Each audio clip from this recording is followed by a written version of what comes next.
tonight we have with us Bapsi Sidhwa, an acclaimed novelist, Lahori at heart, and an award winner of the Sitara Imtiaz.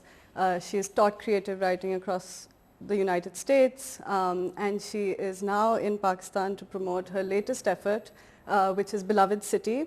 And we also have with us Ameena Saiyid, who is the managing director of the Oxford University Press, and incidentally the first woman CEO of Pakistan.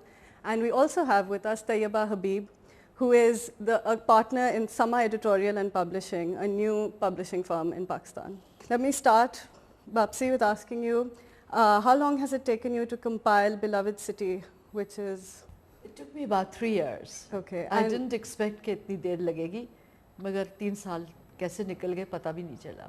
And you've collected writing from? I wanted to present all the facets of Lahore because it's a city I adore, and I wanted to give its historical background, the Mughal period, the Sikh period, the British period, and then of course Lahore is a city of poets. So I wanted to represent our poets, Iqbal and Faiz, and some Punjabi poets, Bulle Shah, Madhu Lal Shah, and Kishwar Nahid is there, Munir Niazi is there. And then I wanted to represent fiction also. Some of these stories like by Banu Qudsiya and Ushfaq, we translated them, into English. And then I did commission quite a few pieces about Basant, about the food street, and various other aspects of Lahore, because I felt I want to do justice through this book. It should do justice to Lahore. Did you translate the pieces yourself? A couple of poems I did. My daughter did actually Iqbal's first poem, On the Banks of the Ravi, and I did a little bit of the other poems. And I had friends who translated the short stories, but then I did a lot of editorial work on it. It's very refreshing to hear that you've included selections about Food Street or modern Lahore with younger authors such as Mohsin Hamid. Lahore in many ways has become almost a monolith in terms of a city known for its heritage and history. Do you think this collection can go ways towards debunking the nostalgia around Lahore and making it a living city with both a history as well as a present? Well, you can't cover everything in a book, but I've tried to. And you see, I've also included the pre-partition writers like Khushwant Singh and Pran Neville, because they were in Lahore at a very fascinating time in Lahore, when Lahore was a multicultural city. It's become a little more monochrome since, because, and well, I've tried to include what is most vibrant in Lahore. Lahore is one of the few cities I discover, every time I visit, it becomes more beautiful. So I've tried to include the garden aspects of Lahore also. What made you compile a book on writings on Lahore? I was asked to do so, that would I do a book on Lahore, because already a book was being done on other cities. And when they asked me to do it, I said, sure, why not? I'd love to, like that. But I think it's a very representative collection that you have over here. I mean, the range of genre that's represented, the range of writers, the age. And I was delighted with the piece by Isma Chughtai. Isn't that a gorgeous It's amazing, yes. I mean, she went to Lahore in 1944. Yes. And some of the things that she writes about are what we see there today. Right. People standing by the roadside having fish, fried fish. She talked about herself and Sadat Hassan Manto, yes, how they went shopping to Anarkali and then had lunch somewhere. This was for the Lahore trial. That's right. And Manto's trial too, yeah. I think we've passed that stage. Yes, of course. Yeah. Bapsi, Lahore features prominently in all of your own fiction. How much time have you actually spent there? Well, I was born in Karachi, because this is the Mahira where my mother lived. And then at 3 months I went to Lahore. And I lived there almost all my life. In between, I was in Bombay I got married in Bombay, and I lived there for about 5 years. And then I came back to Lahore, and I've been here mostly throughout. I did move to America in about 86. And then again in the 90s, throughout I was here because my mother was not well. And I've kept my house here. Lahore is my home. I can't feel that at ease in America, you know. Bombay I feel very at ease in because there's a lot of Parsis there. But Lahore is in my bones, in my blood. You know, it's a city, it's the sarzameen in which I grew up. It's what I feel comfortable in. Did you go to school in Karachi? You went I Karachi? actually went to Mama school for 1 year because my grandfather, Adishar Mama, he made that school. He was my mother's father. So, you know, everybody felt I should attend it for 1 year, although I didn't attend any other school. Then I gave my metric privately. Oh, so you've been homeschooled. Where did the love for writing stem from? Because of my enormous love of reading. You know, I didn't go to school, so to while away my time, I read inordinate amounts of time, you know, 14 hours a day I would read. And so that I felt it taught me, all this amount of reading taught me in a way the structures of a story, how to tell a story, how to work dialogue. Unconsciously I absorbed how to make things dramatic. I think I learnt all this unconsciously because when I sat down to write, I thought I'd write a short story, it became a novel, and it was The Bride. And I didn't have any apprenticeship or anything, it was just straight away a novel. You wrote The Bride after traveling up north in Pakistan, and it's based on an anecdote you heard while you were traveling in the area. It's based on a true story. And a lot of your fiction sort of blurs these boundaries between fiction and fact, reality. How many of your characters have a biographical, I know you've been asked this question 1,000 times, but you know, how much of you is in these characters? Well, the author is present in almost every character, you know, because you do lend your emotions, you do lend your, even in male characters, you know, you find yourself present, you know. And when it comes to and you use whatever you hear, whatever you've experienced, you know, it's sort of, you use it all in your fiction. Where the autobiographical element comes in, none of my novels except for Ice Candy Man, the earlier part, could be said to be autobiographical because this little Parsi child, Lenny, who is the narrator of the novel, I've given her circumstances from my life. But she's not me. She's a much more feisty child. I was, I think, a somber little kid, you know. Okay. But like you, Lenny also suffers from polio in the novel. Yes, as a child I had polio, and consequently my doctor told my parents, उसने थोड़ी doctor बनना है या professor बनना है, उसे school मत भेजो, you know. So irony is that I did become a professor as it happened. But I took private tuitions and I learned to read and write. I luckily didn't have to do maths. And to read and write is the big gift I had, you know, I got. So I just read inordinately and educated myself to a large extent. And then I did, after doing my metric privately, did go to Kinnaird College. We'll take a short break. We'll be back to talk more about Ice Candy Man and some of Bapsi's other novels.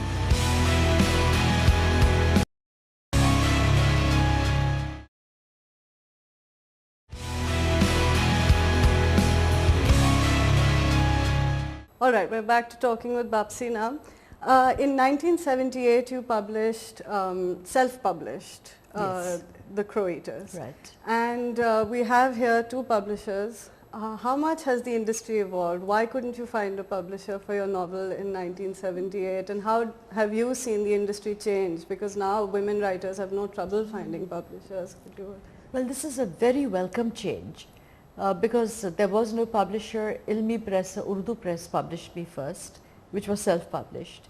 And I'm so grateful that Oxford University Press has come about and that Sama Books has come about, and 2 or 3 other little publishing houses have also come about. And this is very encouraging for the young writers.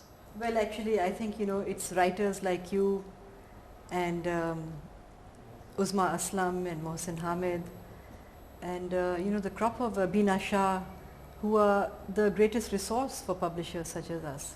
But Bapsi, you know, I wanted to ask you, you divide your time between America and Pakistan, and you have wide readership in both countries. I believe your book is being used in high schools throughout Texas. Mostly in universities, I see. but also in high schools. So do you find, how do you find the response to it, you know, from your readers? Is there any difference in the way readers respond to your books in Pakistan and in the US? Yes, you know, in Pakistan, they understand each nuance of my book. In America, sometimes they misinterpret what I'm saying, but they still enjoy the work, you know. And I get a lot of feedback, especially from students, you know, and they ask me, they're writing papers and they ask me questions, so I give them brief answers on email. But there's been an overwhelmingly positive response. And what has happened is that Ice Candy Man, which is called Cracking India in America, has totally overtaken all my other books. And it makes me a little sad that The Crow Eaters has been shoved into the background, you know. Yes. Your film, I mean, this book was made into a film, The Ice Candy Man. Yeah. Do you think that it's has it added another dimension to your novel, or has it just very faithfully represented it? No, you know, film is not a talking book. So it is this Deepa Mehta's cinematographic image of my book. She carved her image out of my book. But she's got the nichor of my book there, you know, the essence of my book is there. She, of course, has brought out a more romantic story. The romance is there in the book too. Mm-hmm. But there are a lot of characters she could not involve, because a film is a 2-hour effort, and a novel is covers a much longer space and time, and many digressions, many more characters. It would have to be a mini series if everything was to be involved. One of the elements that's missing in the film is the narrative of the young boy in Ice Candy Man who describes the pillage of his village. Was that section of the novel based on an interview you had with someone who, during partition, his village was invaded and he had to see rape, looting, burnings, murder, chaos? That was very non-fiction in the way that it was written. Yeah, because, you know, I experienced Lahore as a child. I grew up with stories about the partition, about what happened to hundreds of thousands of women who were sort of kidnapped each by each other religious group. But I didn't know much of what happened on the other side of the border. And I find as a writer that what I'm looking for, wherever I am, it just falls into my lap. I think this is one of the signs I take, okay, this book is going to work, because this thing is just coming into my lap. So I was in Houston, and I was about 3/4 of a way of writing Ice Candy Man, and I was at a party and somebody said, you know that man, Mr. Khan, he's wearing a wig. And I said, why? And she said, because when he was about 9 years old at the time of partition, and when the sword was, you know, being twirled to kill people in his village, he was short enough so that he was only scalped. His other relatives were all killed. And I said, this is what I want his story. So, you know, I was 3/4 of the way through the book, and I asked him would he share his story with me, and he very kindly agreed. And that's why, you know, the tone here slightly changes in the book. I have used the book in many, many ways. I've experimented in a way with this book. Sometimes I just straightforward say this is so. But most of it is, of course, fiction. And I have fictionalized Mr. Khan's story, although what he told me really was much more horrific than I've been able to put down. Nobody would have believed it. Do you think that you've written extensively about partition in your fiction, and in some of your critical essays it comes up frequently? Modern day Pakistani writers, especially the women, have moved far beyond that theme. There aren't even echoes of partition in many of the modern novels that are coming out. Do you think this is a loss? Do you think that my generation, a younger generation, has tackled our history well enough to be able to move beyond it so quickly? Well, you know, it's every writer has her own truth to tell, her own image and what she wants to project to be said in her work. And if I mean, naturally they were born much after partition. So that did not figure in their work, although a lot of younger writers have tackled partition, you know, from the point of view of the grandmothers or their mothers even, you know, very successfully in fact. But it depends on the author's inclination. They can only write what they are inclined to write. You can't force them to write anything else.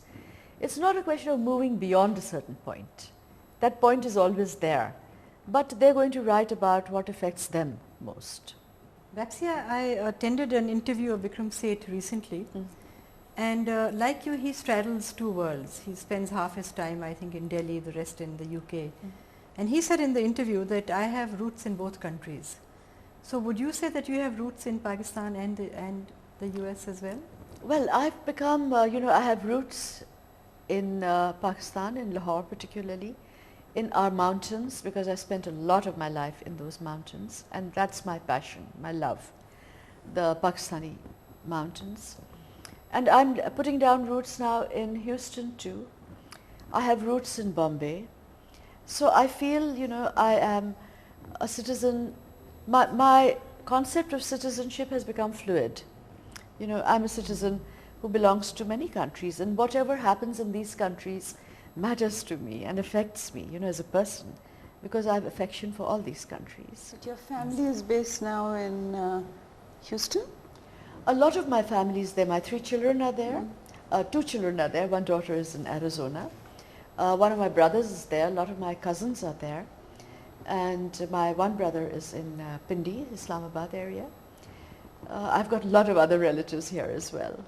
Did your family, more specifically your parents, encourage you to write when you started writing? I don't think my parents read a work of fiction between them, ever. Okay. And, you know, they would only read ennobling stuff, you know. Okay. And, I mean, my mother would be very irritated, you know, you can't read all the time, you'll spoil your eyes. And, you know, I used to sometimes have to hide and read, you know. So there was no encouragement there. And I wrote after I went to this Sharad area, you know, Ghairi Ilake, along the Karakoram highway. And that story of the little girl inspired me to start writing. And I just wrote. Nobody told me to write or not to write. Your brother doesn't write fiction, but he's a contributor in your book that you've edited, and he writes for newspapers, and he's a good writer too. So is it the two of you, or your third brother also, who is a good writer? My third brother is a very good money maker. Okay, someone has to do that. Yeah. He's got the typical Parsi genes, which can, you know, make money. Not that my Minu is not, he's also very good at that. But he has a more poetic temperament and a more artistic temperament. And he used to write poetry as a child. And I asked him, because I know he's a good writer, to contribute to Beloved City. Because, and he came out with this delightful piece about his meeting with Ava Gardner. Okay, Very well written, yes. Okay. Yes, I think it had a lot of humor, because when he was reading from it, Yeah. His the delivery crowd was also very humorous. it was, yes. Yeah. I think the audience really enjoyed it, Yeah. the sense of humor. And now amongst your children, your daughter is a writer, or she's a She poet? is, my daughter is, the youngest one, is extremely fond of Urdu poetry. Okay. And she and her friends used to do tapsaras late into the night of Iqbal and Ghalib and Faiz. And she translated, helped me also with some of the stories, and she translated Iqbal's poem. She also writes poetry in English and in Urdu, but she's very shy about it. Okay. We'll take a short break now and return to ask Bapsi more about her fiction in a few minutes.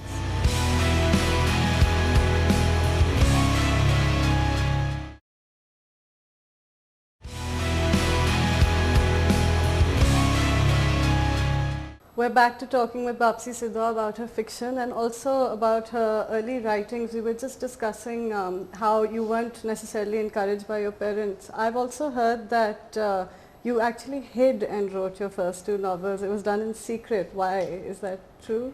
Well, you know, the type of people, the business community were our friends, you know.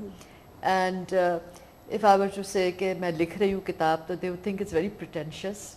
At the most, they would make fun of me कि Bapsi ने क्या लिखना, romance लिखेगी और क्या लिखेगी, you know, that sort of thing. So I thought it very sensible to write it quietly, and which is a good thing to do. Because if you talk too much about what you're doing, I find the energy is dissipated. How But old this were you, was good. Bapsi? Sorry, when you wrote your first book? I started writing at 26. Okay. And by 32, I had written the two novels, The Bride and The Crow Eaters. Okay. And then, because I wasn't published, and you know, you write to be published, so for a while I was very disappointed and I stopped writing. And then when I self-published, and The Crow Eaters and The Bride were published by Jonathan Cape in London, and I got wonderful reviews, that encouraged me again, and so I started to write again. When you initially started writing, you were already married with 2 children, is that correct? That's right. Do you ever find yourself envying these young Pakistani women writers now who have made it their goal to write, are unmarried, unfettered, no responsibility except their fiction? Do you And a ever lot of envy parental support. and parental support and fame and publishers at their beck and call? Do you ever envy their opportunities in some way? I don't envy them. I'm very proud of them, because whatever they do, they have to make an effort to do it. It's not easy for them probably to break into writing. I know how tough it is, you know. I envy some of the male writers. They write one so-so book and they get enormous amounts of money. It is a man's world, even in where writing goes, you know. And they just don't know how tough it has been for a person like me, how difficult it has been to, you know, be published, and what a lonely sort of way one indulges your passion here. So you've been a trailblazer in a way, Bapsi. I think you have created opportunities and opened doors for the young writers of today. But you know, I was very surprised to hear that that your parents didn't read fiction, because I've always felt that children who learn to read, or people who become readers, are always those to whom the parents have read. Well, Have I you been think read too? I had a tradition of people telling me stories. My grandmother would read out Gujarati stories to me, funny stories. I think that's partly where I Yes. got a lot of my humor. And my parents wouldn't tell stories, but of course, you know, little childish stories they would tell. But writing, I think, is a sort of a natural gift, and I had it, you know, and I just had to express myself in writing, you know. Did your But you know, husband when you said encourage? you're a trailblazer, I wanted to say you yourself are a pretty good trailblazer, yes. Oxford University Press, I think you founded it also. You are the spirit behind it. First woman CEO in Pakistan. Absolutely. Yeah, which Yeah, is very yeah. exciting. And then there is Tayyaba, who's come out with Sama books, who's Thank you. for the first time, my books have been published individually by Sama in Pakistan, and I'm very, very pleased with that. And Oxford University brought out all my books together in the Bapsi Sidhwa omnibus. And that seems to have fallen by the way. I wish you would do it again. Absolutely. A lot of people want it. It's been a huge success. We've sold out and now we are reissuing it. Wonderful. So it's Yeah. it's been a very popular book. Tayyaba, have you found that the individual copies have had a response amongst younger, newer readers? Yes, actually the individual volumes are very popular. In fact, they got picked up by distributors almost immediately, you know. So And we do you have don't any have many idea- stocks left, to be honest. Do you have any idea which one's been the favorite with perhaps a newer generation of readers? Or I don't know about that, but they are all very popular, and like Bapsi said, Ice Candy Man, because of the movie Film. also, you know, a lot of people are talking about that, and a lot of girls empathize and with the bride, you know, and it moves them a lot. And I think both these books to talk about partition a bit also, so then you have the older generation also, you know. So Bapsi, your they're all book, The popular. Ice Candyman, was made into a film by an Indian-Canadian filmmaker, Deepa Mehta. And as you said, she changed the name to Earth. Although I wish she had leveraged the popularity of the book. But suppose a Pakistani filmmaker wants to make a film of your book. What would be your reaction, and what would be your expectations and your role in such a venture? Well, I'd be very cautious, because you know I see some films on television and I think they're lacking in production values. I've had Deepa Mehta as a sort of model, and she has had one of the world's best cinematographers working for her. She's just taken people from France, from Europe, from Canada, from England, and made a team out of them, and they all have expertise in their line. But if a Pakistani sort of producer shows me some very good work they've done, you know, and if it's a collaboration between them and another film company who also have expertise, then I would like to know how much is your budget. You know, I just wouldn't hand it over like that, because it's like your baby. Yes. And once you hand over a book to be made into a film, that's it. It won't be made into a film again, you know. Absolutely, yes. Yeah, so I would be very cautious. I would like to see if they've made another feature film first, and their values, what they've used in it, how they've done the editing, how they've proceeded with the story. And you know, just now a film which is very, very popular is Khamosh Pani, Of course. written by a Pakistani author. I've not seen it and I'm longing to see it, but if something of that standard can be made as a sort of collaboration, I'd be very happy. You love Khamosh Pani. You Yes, must watch yes, it. I'm dying It to tackles see the it. theme of partition in a Yeah. heartbreaking and really Right, moving way, right, again through a right. strong central female character. Yeah, So it's right yeah. up your alley. Bapsi, do you have a favorite from any of your books, of the 4 that you have written, the novels? No, there's so much of your life, your experiences that go into a book that you can't really say this is my favorite, this is not my favorite. But I do sort of in a way enjoy reading Cracking India even now because it's funny. I favor that. How much has your being a Parsi influenced the content of your novels as well as their structure and the way that they've unfolded? Well, you know, when you write about characters, you can't take them in isolation from their community, from their religion, from their politics, from their sexuality. You have to include all of that, you know, to develop a character. So where, like in the Bride, there are no Parsi characters. So, you know, there are all Muslim characters, Punjabi and Kohistani, mountain people. So there I've given a different set of cultural percepts for them. So far as The Crow Eaters goes, this was the first novel really written about Parsis, you know. So I had nothing to guide me. So I just did it as it came naturally. And I naturally incorporated the customs, the old customs, the way the Parsis talk. It comes naturally, you know. The way the Punjabis talk comes naturally too. You know, the idiom shifts in the book itself as I'm writing. So all this goes to build up a character. So when the characters are Parsi, it's very important that the Parsi element comes in. Of course, I write from inside when I write about the Parsis, because I'm very, very familiar with that, you know. Then when I wrote An American Brat, I've introduced the American culture, the American milieu. And of course, I go back to Lahore, even in that book. Do you feel that you've emerged as a sort of role model or spokesperson for the Parsi community in Pakistan over the years? I don't think so. More perhaps for the Pakistani community and also for Indian writers. They've been very influenced by my work. Before I wrote The Crow Eaters, people wouldn't mention Parsis in their books, but then suddenly there was Salman Rushdie, who published Midnight's Children a year after me by Jonathan Cape, same publishers. He had a Parsi character. Vikram Seth suddenly introduced a Parsi character, and Vikram Chandra. And they, when Firdaus Kanga, he's a Parsi novelist, was talking to me, he said, you know, I've always wanted to write and I never thought Parsis are worth writing about. And when I read The Crow Eaters, I realized there's a handle, humor can be used, or Parsis can be written about.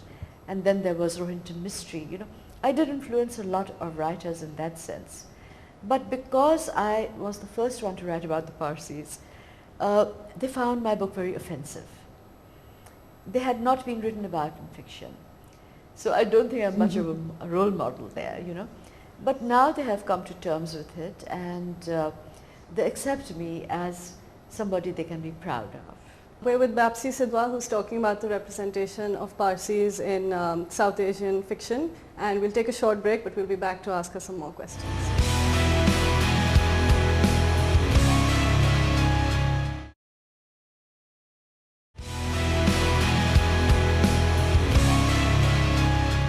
Welcome back. We're with Bapsi Sidhwa and we were discussing the development of Parsi characters in South Asian literature.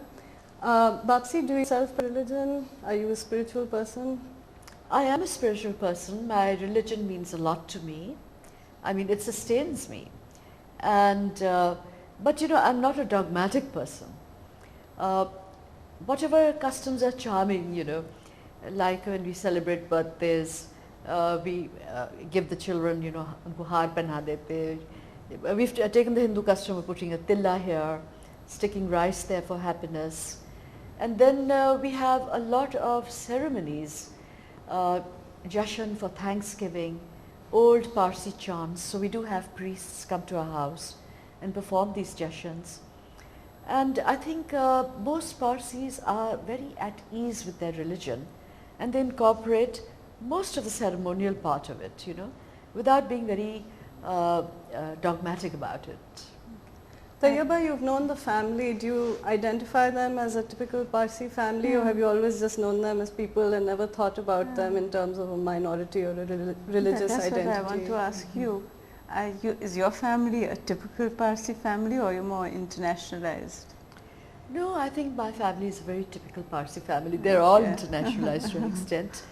And no matter where I am, whether it's in Houston or in Karachi or in Lahore, as soon as Parsis get together, the whole, they just take on certain genetic qualities. I don't know what it is, but there's a certain kind of humor they explode with.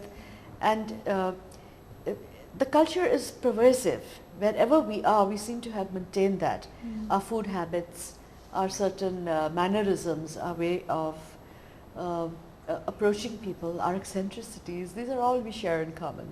And both they're reflected in both your books, as Candyman and of course Croaters. Yes, both of them embody, you know, Parsi traditions.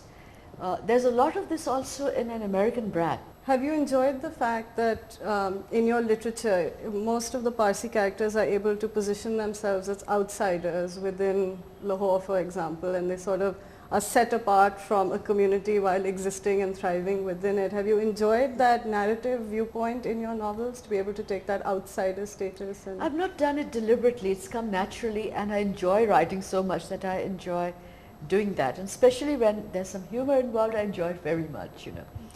And it's just sort of a natural process, you know.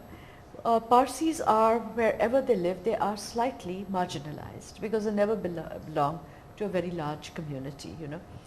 But at the same time, because we have no land of our own, we have adopted whichever country we have lived in and taken on the color of that country, taken on a sense of nationalism for the country, you know, and this has been how we have survived for so many years, happily. Do you think that the Lahore that you write about, not just in the beloved city but in the Croaters, is that an era that is now gone? Has it changed a lot? Because you say that now it's become monochrome from being a very colorful city before partition. Has it changed a lot? Well, you know, I was a little too young to really remember it as a very cultural city. But let me thank you for saying it's sold out, Lahore, beloved city, you know. I'm very happy to hear that. For example, the Crow Eaters is set deliberately in a certain period, you know, before partition. Long before even my parents were born, and they become part of the book. So that is not present day Lahore, but it does show, in a way, I guess, pre-partition Lahore, you know. And at the same time, the bride shows the monochrome Lahore, because that is present day Lahore. It's the Muslim Lahore, in a way, you know. And again, the Brat, in the Brat we have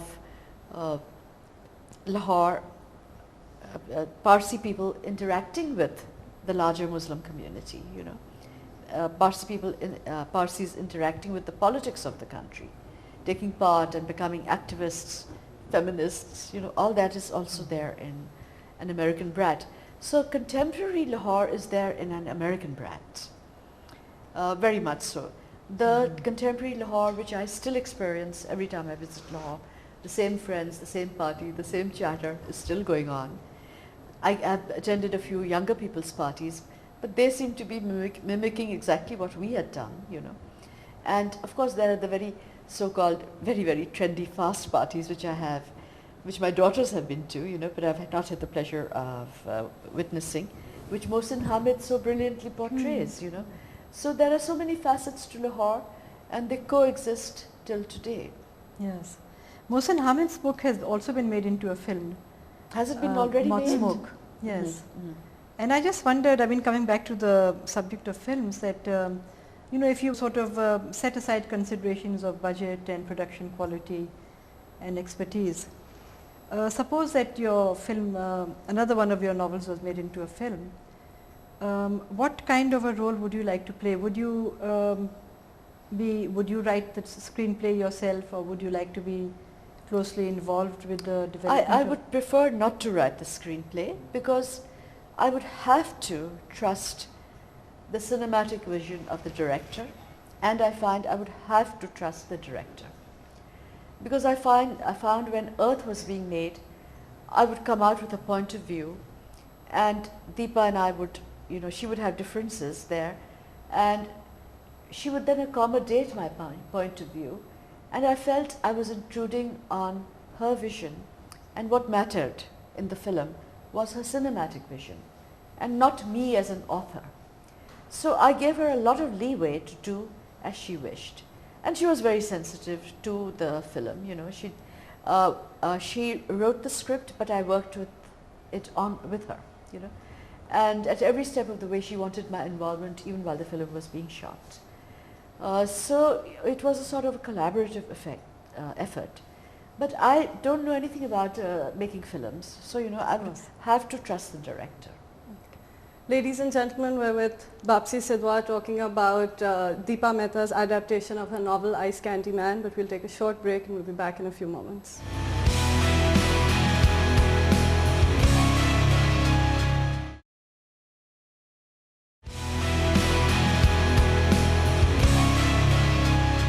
Bapsi, I wanted to ask you, you've been awarded the Sitara Imtiaz, you are interviewed extensively here as well as abroad, you've taught.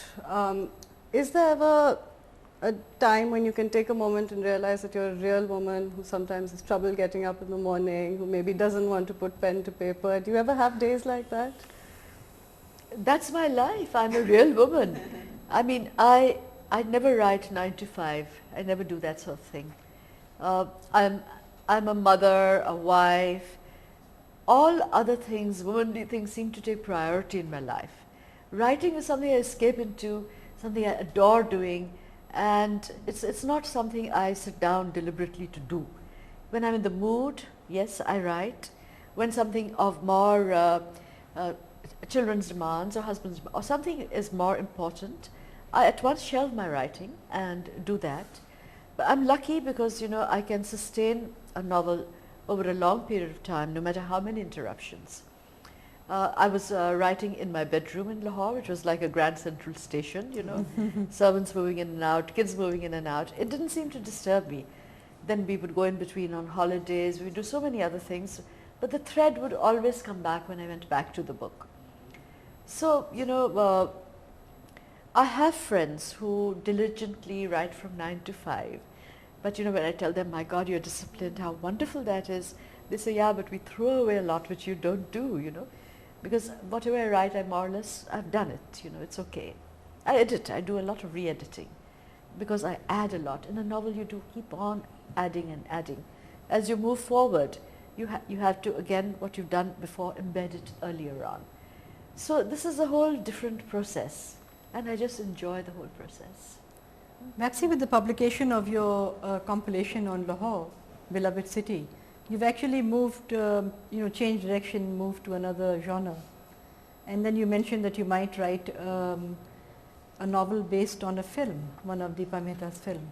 So do you feel that you might, that you can move from one genre to another? I mean, might you produce something in non-fiction in the future? Well, I've written innumerable essays, and articles for books, for magazines, for anthologies, and they're already there. A book is there. I just have to now pull it together, arrange it all, get it off printed and all that. It gets boring doing one thing all the time. And for a while I wanted a break from novel writing, so I wrote some short stories. And what I found was a big delight, like doing the anthology, that was something quite different. It made me interact with different authors from all over India and Pakistan to pull the anthology together. And then I have branched out into a delightful field, which is playwriting. And I've written a play. It was produced in London about 2 years ago, but I find a play is something which never finishes. It's always a work in progress. And it's changed a lot since then, and now the Stages Repertory Theatre in Houston is going to produce it, and they're going to play it for about 6 weeks. And I'm very proud of that, because it's the first time a South Asian person's play is being produced in Texas, and they spend a lot of money when they do that. They don't pay us so well, I hope. I hope they do. Anyway, so that's a new field, and they're going to call it An American Brat, because it's based on An American Brat. But it has a life of its own. It has more characters. I've learned a lot from that. I've learned a lot from the cast, when they played, how they embody roles, as I did when the film was embodied by Amar Khan and Nandita Das and Rahul Khanna. So, any change away from novel writing is also a great pleasure, because it gives you another direction for your creativity. And again, writing is something you do as a sort of hermit. It's a solitary pursuit, whereas films, when they're being made, plays when they're being acted, all this has a different dimension, which is very immediate. And you're interacting with people all the time. Do you prefer that, after having spent so many years as a novelist, to now be interacting with casts as well as directors? Yeah, you do need a change. You do need some stimulation in life. Otherwise, you write the same novel again and again. I refuse to do that. I'd much rather be doing something more which I'm more enjoying at a particular moment. Is that one of the reasons you began teaching? Teaching was a sort of necessity when I moved to America. And at one time, I was without any support. And some of my writer friends said that, why don't you teach? I said, I've just done my Punjab BA, how can I teach, And they said, you published 2 novels, well published in Britain and America, and that is equal to several PhDs, and of course you can teach. So I didn't know how to teach. I didn't sort of know the language of teaching. So after writing my 2 novels and my more than 3/4 of the way through my Ice Candy Man, I started to read books on how to write, because that gave me the language of teaching. And then I taught because it brought in money, it was a lucrative thing. And it's not something I enjoy. So if I don't have to, I don't. Bapsi, has anyone thought of doing your biography? Or have you thought of letting anyone do your biography? If you have, I'm here. This is a very odd thing. One of my friends was a professor in America, Fawzia Afzal Khan. She said, well, can I do it? And I just was very hesitant, because it's such an intimate thing. Actually, they very often say that fiction is more truthful than biographies are very often, And my fiction, in a way, is so self-revelatory, that I would find it very difficult for somebody to do my biography, because it's a very intimate thing. And I don't think it's fair to sit and, just what very often characters tend to do when somebody is doing their biography, provided they're not dead and they're alive, and that is they tend to whitewash certain aspects of their life, and not show the family members of themselves in a light which is not very pleasant. Are there any personality quirks or insecurities that you have that have come across consistently in your characters that maybe we as readers haven't picked up? Well, you know, this is the lovely thing about being a writer. You can totally disguise yourself and project all the wonderful things you'd want to have in your personality onto all the characters there. So, you know, my characters have, well, you know, we all have different facets to our personality, and they all show these different facets. The male characters, I mean, Ice Candy Man, I'm present in him, and I'm present in Jarbanu, in the Crow Eaters, and you know, we are present in every character in a way. It's an alter ego in a way you extend into your characters. Do you let your characters have some of your vulnerabilities though as well as your Of you know course. niggling points and Of course, the vulnerabilities are all there, whether they're male characters or female characters. They all, there's nobody really totally evil in my book, you know, that's what I feel. And they all have their vulnerabilities, even as Candyman, who can be evil at a time when everybody becomes evil, you know, and then he reverts to being the romantic lover, etc., etc. How many languages have your books been translated into? They've been translated into many European languages, French, German, Portuguese, Greece, Russian. Kishwar Nahi translated The Bride into Urdu, Okay. and just now they have translated Ice Candyman in India into Hindi. Okay. I wish somebody could read it out to me. Somebody did, it seemed good, except at one point they say, Uska bhai usse 4 saal chota tha. My brother will be very happy to hear that, but I won't. You know? So, you know, these things are there. But they've called it Barf Ka Gola, which is not a title I'm particularly fond of.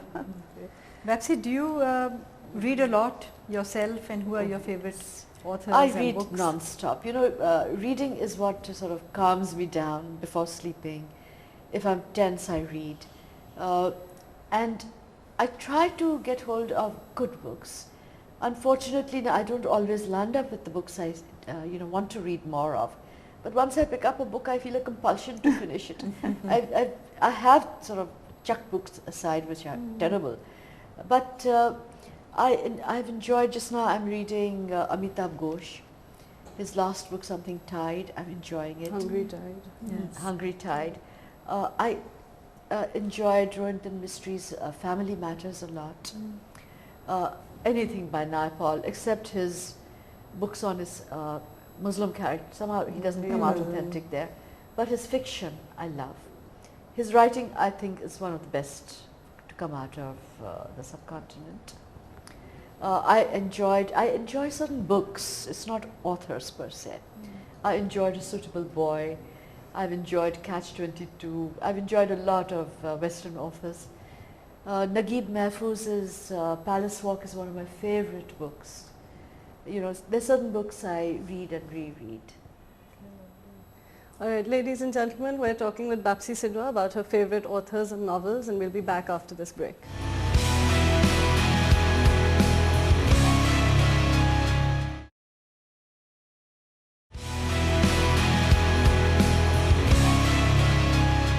Welcome back. We've been talking with Bapsi Sidhwa about her association with Lahore, her novels, her favorite authors, her childhood, her development of Parsi characters in South Asian fictions.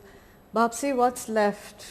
You've been celebrated across the world as a novelist. What's left to do? What do you aspire to in the next coming few years? Well, I hope I keep on writing, because that's about the only thing I can do well, sort of well. And I would like to, you know, do more, participate in plays, etc. But I would also like to be a calmer person, so I'd like to go a little more towards spirituality. I've calmed down a lot. I'm not so driven anymore, thank goodness. And you know, I would just want to ease up on life now. I don't want to do too much. Enjoy my children, my grandchildren, my friends, have more time for family, things like that. Okay. And looking back, do you feel you have any advice to offer aspiring writers? Well, write your own truth. Don't write to please other people, and Whatever you want to say it completely. Don't let inhibitions hold you back. Read plenty of good authors, because what you read is going to then come back in the form of your writing. Read what you enjoy reading. And for aspiring writers who have not started but want to, the only way to write is to plunge into it. You know, don't give it too much thought. You already have thoughts churning in your mind, but put down pen to paper one morning and say, okay, I start. And you'll find you have the DNA of the book worked out in the first paragraph. Would either of you like to give further encouragement to aspiring writers, being in the publishing fields yourself? Well, I think I'd like to endorse what Bapsi is saying, that I think they must take the plunge and not feel that that they can't do it, or have a sense of lack of self-esteem. But at the same time, I think it's very, very important to develop their knowledge, their talents by reading. Because I find that some books that I've read, it's very clear that the author has worked extremely hard. It's not something that just comes easily. So I think a lot of hard work goes into it, but yes, they should be prepared to work and have the confidence to move on, move ahead. Any final message for your readers, for fans out there in Pakistan? Well, it's been such a pleasure to be in Pakistan, to be in Karachi, to be in Lahore. And I also visited Calcutta, Bombay and Delhi again for the same book on Lahore. And it's very heartwarming to meet so many people who have appreciated your writing. And I hope you continue enjoying my writing, So read it. Okay, lovely. Thank you so much for being on the show. It's been lovely chatting with you, and an honor, of course, to hear your thoughts on so many different things. And we'd also like to thank Ameena Saiyid, the Managing Director of Oxford University Press, for joining us. Would you like to make any final comments about Beloved City, which you've just put out? Well, I'm just delighted that the book is doing so well. It's a wonderful book, and I can't put it down. I am really enjoying it. It's like a new introduction to Lahore. Lovely. So it's been a great pleasure working with Bapsi. Okay, and also Tayyaba Habib of Sama Publishing, who has individual volumes of Bapsi's work to offer for all of us. Thank you. And return to TV1 for more women icons, women who inspire, women who may be able to change the way you're thinking about life. And thank you for joining us.